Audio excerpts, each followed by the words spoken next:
पण विकासावर बोलायचं असेल तर मर्द व्हावं लागतं.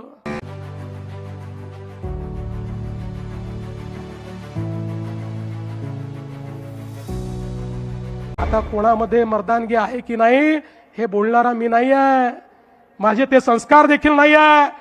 पण माझ्या आई वडिलांपर्यंत तुम्ही पोचलात, माझ्या आई वडिलांवर तुम्ही बोललात. अरे शरम वाटली पाहिजे. मला एका गोष्टीचा अभिमान आहे, मी त्या बापाचा पोरगा आहे जो राष्ट्रीय स्वयंसेवक संघाचा प्रचारक होता. मी त्या बापाचा पोरगा आहे ज्या बापानं इमर्जन्सीमध्ये 2 वर्ष जेलमध्ये काढले. मी त्या बापाचा पोरगा आहे ज्याने आपलं जीवन संघर्षात घालवलं, कधी संपत्ती कमवली नाही.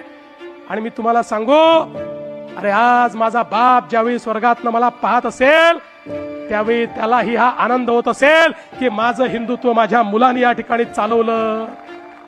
पण तुमचे पिताश्री हिंदू हृदय सम्राट शिवसेना प्रमुख बाळासाहेब ठाकरे जेव्हा स्वर्गातनं पाहत असतील त्यावेळी त्यांना काय वाटत असेल. आता माझा मुलगा रशीद मामू सोबत बसायला लागला हे पाहिल्यानंतर त्यांना काय वाटत असेल. आणि म्हणून मी तुम्हाला एकच गोष्ट सांगतो, तुम्ही किती खोटं बोला तरी या जनतेचा तुमच्यावर विश्वास नाही.